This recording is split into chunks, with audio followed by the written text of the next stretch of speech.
Alright, welcome to the video. I can't believe I'm watching this. This is fantastic. I'm a harsh critic on YouTube of a lot of things, including GCN, some of the content they put out there.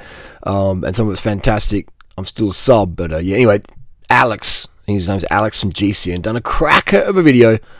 Let's play, let's listen, and I'll interject and add my 2-bit Bob Bogan Aussie impact statement. Let's listen. Fantastic video. If you know, know. Bike is going to be completely different for every single person. It could be a bike that your favourite pro raced on. It could be a bike that was once too expensive. It could be a super light bike or a bike which you really wish you had as a kid. Or in my case, all of the above. And this is what I chose. So in this video, I'm going to explain all the details around the bike, explain what makes this bike special to me, and also tell you why I think second-hand bikes are amazing. Wow, yes. Alex said second-hand bike. Yeah, man, like, this is incredible. So here it is, a Trek Madone 5.9 from the year 2004. A bike which I spent absolutely ages searching for online in order to find the exact one I wanted and one in good condition. Alright, here we go. These are really nice bikes to ride. I'm an international bike broker, meaning I buy and sell bikes and help people get their bikes, dream bikes, internationally. And the condition of this Trek Madone 5.2 is in very, very good condition. These are very, very nice bikes to ride. They're not like super duper light. You can build them up to around 6.87 kilos, reasonably easy. Especially with wheels, but they're very nice to bike to ride, and so Alex has done very well to get one in this condition. But you wouldn't be. It's not surprising how. Is there a million of these Madones out there? There's a lot of them out there, and a lot of them didn't get ridden much because the saddle angle, or people did a low carb diet and lost interest in cycling. But these bikes, they exist and they're durable and they're amazing to ride. And yeah. Someone said that I read the comments in this video on the GCN one. Someone's like, "Oh, I don't believe this bike was only 500 quid. This is dishonest." No, these bikes sell for peanuts. I'd even say 500 quid is at the high end of what they sell for. I mean, this one's in very, very good condition. But who's going to buy a bike from 2004, especially with Discovery Channel, Lance Armstrong? I mean, I would, but you know what I mean, like. And Alex definitely has, but there's not many of us out there, so the prices, doesn't go too high, okay? So Alex is definitely spitting truth here. These bikes don't sell for much. They're fantastic, and they're better than the current Madone, but they just don't sell for much. So the Madone is a bike which Lance Armstrong rode to almost all of his Tour de France victories. Victories which have then since been taken away from him. But hey, that's not the bike's fault, is it? It's painted in Discovery. That's probably the only little bit of this video I disagree with. That's a little teeny bit, in my opinion, a bit of shade thrown at Lance. And let's be honest, all right? Cycling would not be as big as it is today in terms of bike racing without Lance. All right? The Lance effect. Lance Armstrong, love him or hate him, he is the tide that rose all the cycling industry boats. Shimano wouldn't be Shimano without Lance. Trek wouldn't be Trek without Lance. They still have the Trek Madone out today, which is a monstrosity of a thing, if you know, you know. But it was the Madone is the Lance bike, all right? Trek capitalised as much as they could on Lance's oxygen vector doping PED cycles and association with Michele Ferrari there in Monaco, etc. All right. And they still make money off of that today. Trek still make millions of dollars off of Lance's oxygen vector doping cycle 20 years later. They're still cashing in. I'm still cashing on Lance Armstrong videos, alright? It's just how it is, okay? The Lance effect. So, you can think Lance is a douche or whatever. You know, I don't think he is. He's just a dude who wanted to be a champion and wanted to win and wanted to get pussy and make money, and he did what everyone else is doing at the top in all sports. Cycling, basketball, swimming, nothing's changed today other than social media's around and everyone's got a camera in their pocket, so pro athletes have learnt, be a bit nicer. Be a bit nicer and learn from Lance's mistakes, alright? So yeah, that's the deal. Discovery Channel's Team Blue, and you've got the That's in really good condition. Discovery Channel logo on the seat tube. The frame is constructed from carbon fibre, OCLV 110 to be precise, and it's this carbon fibre technology. Correction there, that is a OCLV 120 frame. The fork may be an OCLV 110, but the frame is 120. Not that it matters, it doesn't really matter, but it is 120. Which can be considered as Trek's biggest contribution to the cycling world. It stands for Optimum Compaction Low Void, and it's a technology which Trek... I'll just cut in here, sorry. Alex, you can tell the 110 frames because they don't have that little fin on the seat tube, okay? If you watch some of my videos, you'll see the 110 frames in there. This is the 5.2 version. The 110 was in 2003. That had the thin, but then subsequently after that, in 2004, then they introduced the SL version, which was the 110 frame set, and then the 120 became with the frame with the fin became 120. But again, it doesn't really matter. I'm just being OCD here. Were an early adopter of, and one which they brought to the cycling world on their road bikes since 1992. The bike is built up with Shimano Dura-Ace 7800. Think along the days of 10-speed mechanical shifting. And this group set's amazing. Still today, my favourite group set of all time. All right, I mean, it's up there with SRAM Red 10-speed. You know, it's not the lightest group set, man. It's still lighter than the current Dura-Ace group set in 2023, but it works, man. And it's such a good group set, and the stuff just lasts forever. The cranks don't crack like the current ones do. It's killer group set, man. It's a killer group set still.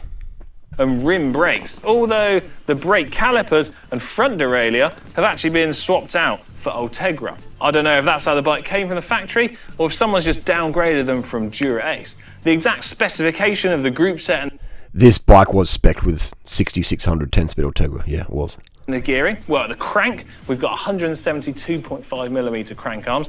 That's an SM...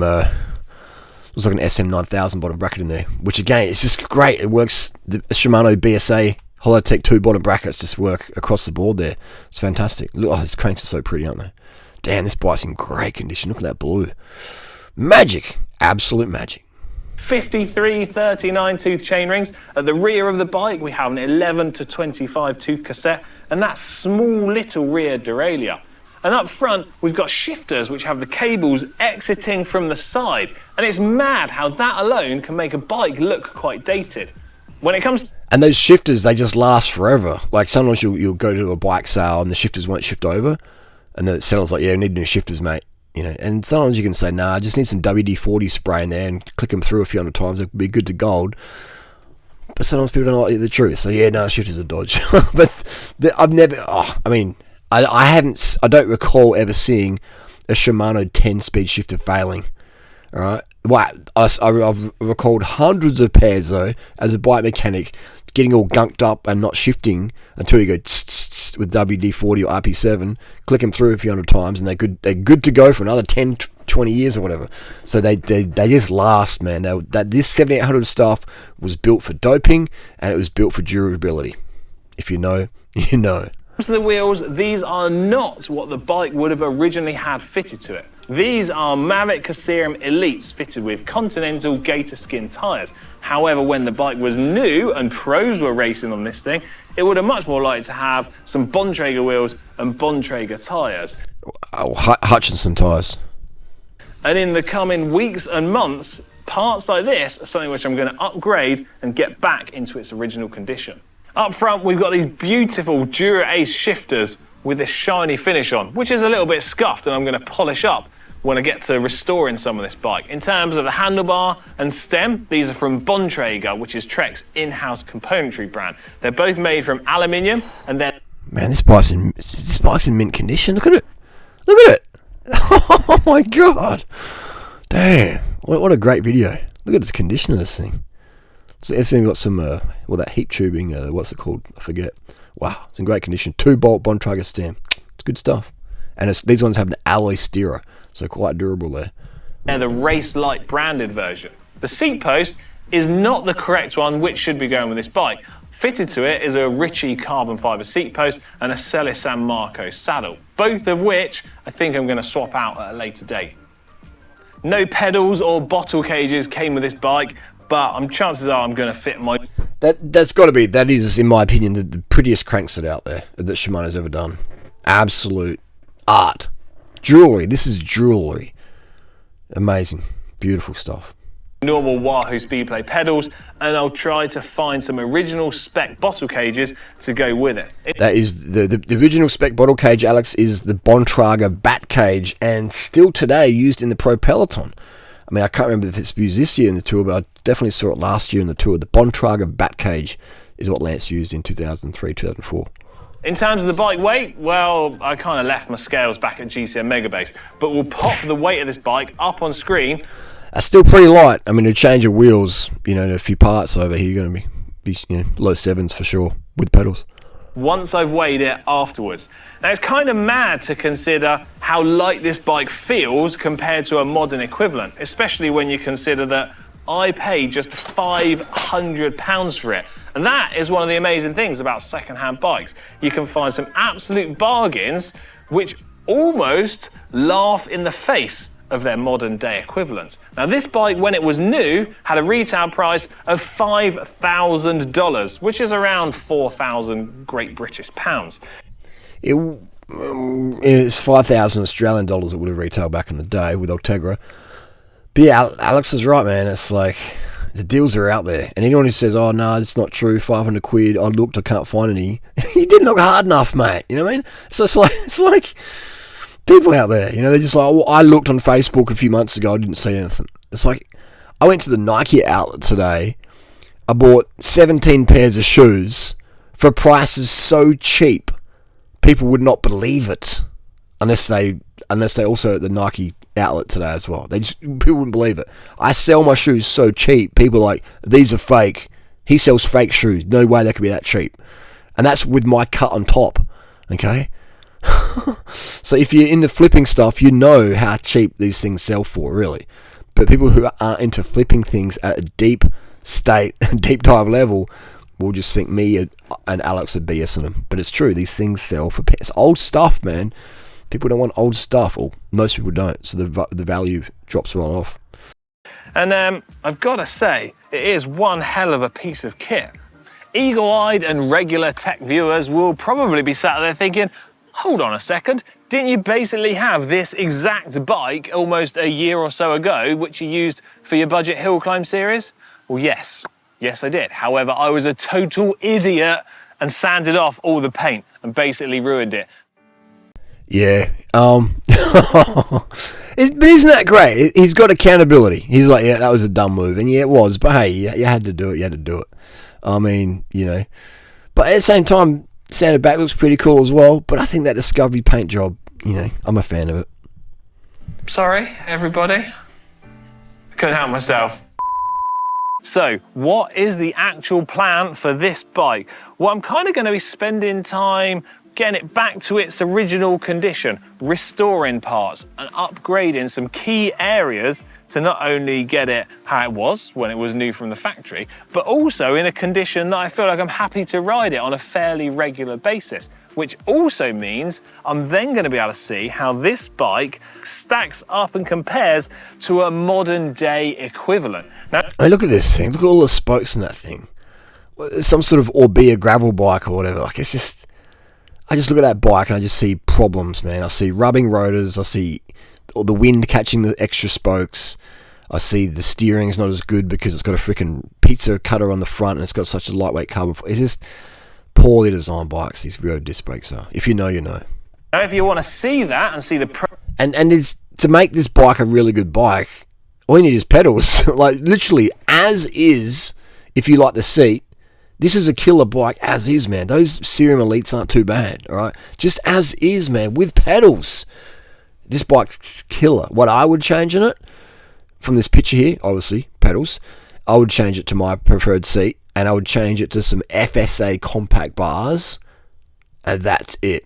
All right? And if I wanted to race Div 1 on it, I would change out the tyres, and if I had the pennies or had the opportunity, I would change the wheels. But those wheels are still good enough for Div 1. All right, If you know, you know. Even those tyres are still good enough for Div 1, but a better tyre will save you probably 20 watts, okay?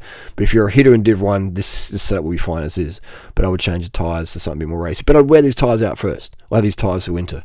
But as is, man, this bike's killer. It's killer. But we will change the brakes to Dura 7800 just because. Not that the Ortegas are bad, but just because it's Dura. And if you're from that era, you love the stuff. Fantastic video, Alex, GCN Tech. Fantastic. Progress of how this goes was one way to solve that, and that is to subscribe to GCN Tech so that you don't miss out on the videos when I eventually get to that position. So out of all the bikes in the world, why have I chosen this one? What makes it so special to me? Well, it's the bike which I grew up watching on television, being raced at things like the Tour de France. It's a bike which was always in my local bike shop that I would visit as a kid and spend ages looking at all of the little details and wishing that I could have one to ride.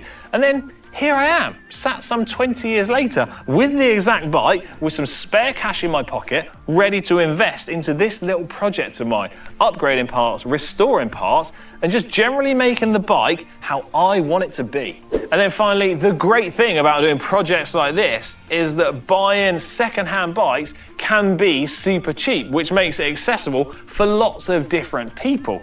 And you can have all of the fun of searching out the parts that you want, finding the parts at a really good price, and then putting it together yourself. And that means if you're one of the people that maybe complain and wince at the price of modern day top spec bikes, well, it kind of means you can get something that's pretty comparable for just a fraction of the price and have some great fun when you put it all together. Anyway, I hope you've... How good's that? What an incredible conclusion, and so much truth and honesty there. And let's just click back to that beautiful bike there. You know, like, it's fantastic, isn't it, mate? And this is the thing, like, if you're not Alex's age, or maybe me who's older, my age, you sort of miss that era of bikes a bit. You'd be like, oh, these bikes look a bit weird, you know, a bit cables out there. But once you ride them, and once you work on them, you're like, damn, no wonder durianrider's a raving lunatic down there in Adelaide, Australia, you know? No wonder Alex from GCN, who could have any bike, his dream bike is a 500 quid bike from eBay, wherever he got it from, you know what I mean? And me, I can have any bike I want, all right? I can afford it. And most of the brands out there will give me free shit because of my social media clout, right? And the ones who wouldn't, I could buy anything I want in terms of bike. But what do you see me riding on? You see me riding on these bikes like Alex has got here, right? You know? Because these bikes are just far superior to ride and work on, etc. Right? The rim brake carbon bikes, even the alloy Cannondales and some of the alloy bikes out there, they're just incredible, man. They're incredible. So if you're out there, if you're a new school person and all you've ridden was some clunker with Sora and bent derailleur hanging on poor gears, and you went up to a Trekker Ultegra disc brake bike, but you've never ridden, you know, these rim brake beauties, you know, then if you're in Adelaide, get in touch and I'll sell you on dirt cheap. And if you're not in Adelaide, then join my coaching group and I'll help you find one. Or if maybe you've got a mate who's got one, take it for a ride. Make sure the derailleur's tuned up, make sure the tyres are pumped up, make sure you like the saddle, and it's your seat height. Take it for a spin. And you go, oh, damn. You know what I mean? I'll leave a bit of a conclusion here. These rim brake bikes, these high-end performance alloy, high-end carbon, or even high-end titanium rim brake bikes, you know, with this Dura sort of spec vibe, they are like getting deep throat to swallow gobby, all right? And these new bikes is like getting a wristy whilst you're wearing jeans. It's just, there's no comparison. But if that's all you've ever had is a wristy whilst you're wearing jeans, still wearing jeans, then it's probably not too bad, is it, for most people? But once you've had that 4K head or ridden these rim brake bikes like this, you can't go backwards, mate. And you can try, but you'll always be fantasizing. Damn, remember that chick or remember that bike? Yeah, you know. If you know, you know.